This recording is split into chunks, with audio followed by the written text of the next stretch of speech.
This is going to be LSAT 93, Section 1, Passage 3.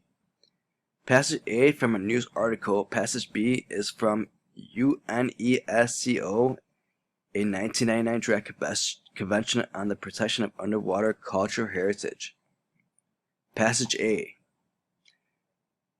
Passage B. So let's go and start with Passage B. It seems to be a guideline. Under cultural heritage, UCH means all traces of human existence that have been partially, totally, or periodically situated underwater for at least 100 years. So basically what that means, it has to be 100 years or more. We're in the year 2023, so we're communicating about 1923 and earlier. The first one. The protection of UCH is best achieved through a CITO, which is original site preservation, which should be considered as the first option. Accordingly, activities directed at UCH shall be authorized by competition authority of the concerned state only when they make significant contribution to knowledge, protection, and/or enhance of UCH. So 1, we got protect. 2. The commercial exploitation of UCH for trade, sales, barter, or speculation is fundamentally incompatible with the protection and proper management of the UCH. No trade, sales, or barter. Activities directed at UCH shall not adversely impact UCH more than necessary for the objectives of the project. UCH not at fault. Most use non-destructive techniques and prospection and limited samples in preference to recover objects. If evacuation is necessary for the purpose of scientific studies, the method and technique used must be as non-destructive as possible and contribute to the preservation of the remains. So, in other words, do not destroy. Shall avoid unnecessary disturbance of human remains or venerated sites. No human foul. Shall be strictly regulated to ensure proper recording of historical, cultural, and archaeological information. Record detail. Public access to conclude activities relating to UCH that are non-intrusive, such as photography, should, where practicable, be encouraged. Allow photos and writing to take notes. So that was kind of Passage B. It's kind of like a guideline. So this could be Passage A. A North American company that found was what is believed to be the HMS Success during expedition in the Mediterranean from 1998 to 2001 has signed an agreement with the British government, with the owns the Success, to raise what may be historical riches, sunken treasure, and split the proceeds. So we got treasure ships, gold, what we can be considered from 90 to 01 British government. It's going to be raising money. The agreement is a legal breakthrough that could allow recovery of perhaps US 54 billion in gold coins lost with the Success in the storm of 1694. So 4 billion today, coins for the gold coin storms of 1694. A robot sonar with other technology advanced gear have opened the deepest oceans to exploration and recovery. Government began asserting ownership over the sunken vessels. So robots governments are going to be used for the treasury recovery. But government often lacks money and skills to retrieve cultural riches. Until now, there have been no legal precedents for a private company to join with the government to salvage the government treasure. So government lacks money, no protection policy allow for what we consider in play. This agreement could end the days of freelance treasure hunting and allow nations to oversee the recovery of their lost fleets. So no more freelancer individuals, because the nation governments could be able to recover these artifacts. The company which is funding the venture agrees with British story that the ship carried coins Most likely gold worth $1 million in 1694. So we have the gold coins that are worth $1 million in 1694. The U.S. $4 billion figure is the coin theoretically valued if sold to collectors. So it's going to be worth $4 billion. Today's money, if it gets sold to the coin collectors. This agreement calls for archaeological integrity, a difficult technical feature as such depth and a goal that critics of for-profit archaeological are likely to doubt. So discoverers are not honest because of the money that's involved. Many archaeologists abhor the sale of recovered artifacts, arguing that these inhibits scholarly analysis and public display. So archaeologists are against the sale of these recovered artifacts. This agreement, however, draws a distinction between different classes of artifacts, recognizing the cultural items have greater archaeological value than coins, which is to be sold to help pay for the project. So, in other words, the sales is going to support the recovery of the treasure and coins. So, for the first question here, we're going to have what's considered the following projects will be most clearly not fall within the scope of the provision specified in passage B. So basically, we'll look for this passage right here.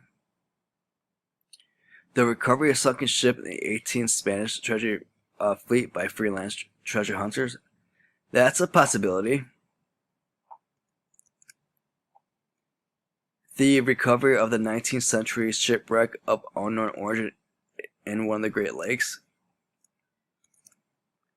That's also a possibility. The recovery of underwater artifacts, ruins of a long submerged ancient city built in when sea levels were much lower than are today.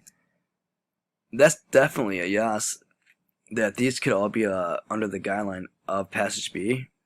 The recovery of a cargo of private ownership merchant ship that sank in 1970 off the coast of Ireland. We have to remember that it needs to be 1923 and earlier, and 1970 doesn't fall in that category, because that's only a place about what you consider 50 years ago. So it has to be 100 years or more. So that's not going to be allowed. And the question is, does not fall. So we're going to choose that one. The recovery of the prehistoric cultural artifact recently uncovered by the damage of rotting of a major river. Yeah, that's definitely going to be allowed, but not to 1970 though. So let's see how we did. And we got that one correct. Moving on. Which one of the following is most strongly implied by passage A? So we're looking at this right here. A government private right in a ship that sank several centuries ago are not forfeited merely by not having salvaged the ship during the intervening time. That is kind of what they're displaying. That that the shipwrecks is going to have what you consider within policies, and doesn't mean that you give up the what you consider ownership because it happened a long time ago.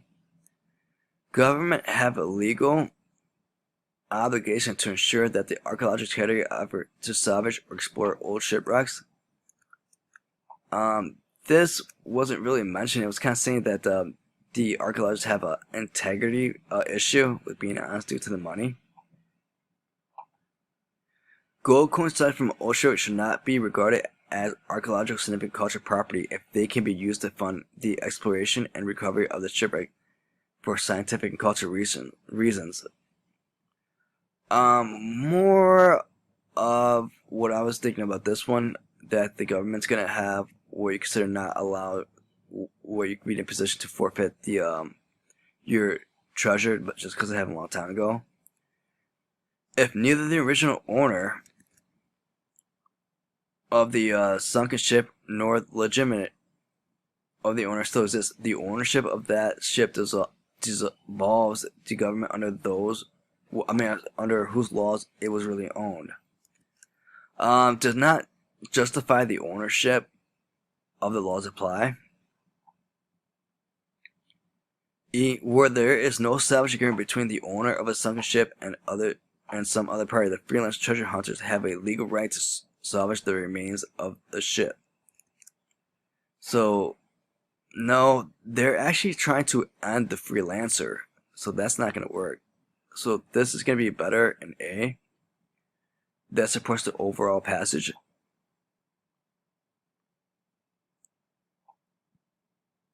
Ooh, sorry. Oh, no, cancel. Yep, and we got that one correct. Moving on to question 15. Which one of the following would, if true, strengthen the position of the draft convention B as well as the critiques for profit, archaeology, and passage A? So we're looking for something that's gonna strengthen passage B and also support the for profit A. So something dealing with money. Many archaeological sites requires visitors to pay a fee for the privilege of viewing the site firsthand. That's a possible yes. Selling artifacts that have substantial archaeological value encourage the looting of archaeological sites by non-scientists. That's actually what was mentioned with the integrity of the what you said, the architectures, because what they were communicating about, that the discoverers are not always honest due to money, so that actually works out. Most of the archaeological artifacts displayed in a major museum were contributed by private collectors. That really doesn't have anything to do with the profit or however the profit's being made as well. While non-scientists often work on archaeological sites, they are under the supervision of professional archaeologists. That doesn't really show anything about the profit. If anything, they're probably going to lose profit or money that can be made because now they can be under supervision. The excavation and recovery of valuable cargoes and artifacts from ships are almost always involved disturbing human remains. That would weaken the passage. So choice B is going to be better. Selling artifacts that have substantial archaeological value encourage the looting of archaeological sites by non-scientists, which was mentioned in the article. So if I were to do a quick look for it, I'll probably look for it in the last paragraph where I took my notes. It seems to be in the third sentence. The agreement calls for archaeological integrity, a difficult technical feat at such depth and goals that critique for profit archaeology are likely to doubt. So that's why we're going to be looking for this answer right here, which matches it. Passage B calls for each of the following policy regarding UCH except, so we're looking for passage B here. Encourage the public access to use for non-instruct activities. They allow that with pictures, forbidding the sales of UCH. They're actually communicating about selling it to recover the for the project good. Preserve UH situ, which means they preserve the original sites. That was mentioned. Restrict the removal of human remains from UCH. They were communicating about no foul play. So that is what you consider no foul play when you restrict it. By process of elimination, we got ourselves to choice E. Prohibit contract with private companies to explore UCH. That was actually kind of mentioned about the freelancers. So, and they're working on that right now. So by process of elimination, we were able to get to this final answer. And we got it correct. Moving on to the next question. Which of the following is a decision that plays a key role in both of the passages? So this is going to be question 17. So between shipwrecks and other types of UCH, no, they're kind of in the same agreement with that one. Between legal agreements and international conventions, no. Between monetary value and non-monetary value, that's what they were communicating about with the value of money, and they were having issues with it. So yeah, that's going to be it right there.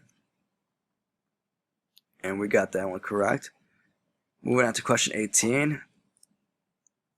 Which one of the following statements is most appropriate in response to representing the company mentioned in passage A and the draft company passage B? So we'll look at something that was the most appropriate representing the company mentioned in passage A and B. And we're going to have to conclude that these C an archaeological project recovered 1,000 gold coins that are virtually identical and just to keep the represented sample for the museum. Hello you guys, today we're going to do the prep test 93 and we're going to go ahead and go to question 19. And for this one, it's going to be the passage dealing with the Treasury policy. So we have right here, which one of the following mentions a pair of documents that are related in ways that most analogs to the way in which passage A and passage B are related. So we're looking for something that basically summarizes A, summarizes B. So in passage A was kind of similar to an article written, how they're communicating about the British government finding the gold cornerstones of 1694 and be able to use those funds as a way to provide financial support to the project. Now this could be B, which is kind of similar to a guideline that was kind of detailed with the information numbered in order, and the A being kind of like a they would call it a newspaper article. And with passage B, they're calling it a convention, kind of like a what you consider a guideline policy. So it looks like it's kind of similar to this. So a proposal from an architecture firm competing for a project and the work specifications for the project. That could be good, as these specifications could be what does or what does not need to be done. A magazine article. This is looking for a good start right now. Discussing an initiated architectural proposal and the set of codes that govern the building project. So it's kind of matching up with what we wrote down with A being an article instead of a just article. They're actually using the terminology magazine article. And instead of using our vocabulary guideline, they're actually using something communicated as a set of codes that govern the building project. So that kind of matches up with what we have here as far as the information goes. So with that being said, let's continue. A newspaper account for an agreement between two architecture firms to work together on a proposal for a project and the work specifications for that project. Once again, it's the same as this one, where the specifications can be anywhere from what does need to be improved and what does not need to be improved. Still, B is more of a detail, what matches up with our information that we wrote down. D, a publicity brochure describing a architectural design and the set of blueprints for that project. That's kind of a blueprint's more of the detail of how to design the program or detail how to design the building. That not really the code or a guideline. So no. For E, a press release made jointly by two firms that have worked together on an architectural proposal describing the proposal in general terms and an abstract conceptual description that will govern the design of the project. The problem I have with that one is that abstract, it's going to be a not long summary. It's going to be like a what you consider a paragraph summary. And I don't find that to be what you consider the guideline. So that, especially between these two choices right here, E and B, the passage B more of a code that governs the building project instead of being an abstract. An abstract would be kind of like a paragraph summary of just like the report, and that's not what that was. So no. So this could be our final answer. And with that being said, that was correct. And this was for question 19 on the LSAT 93, passage 3.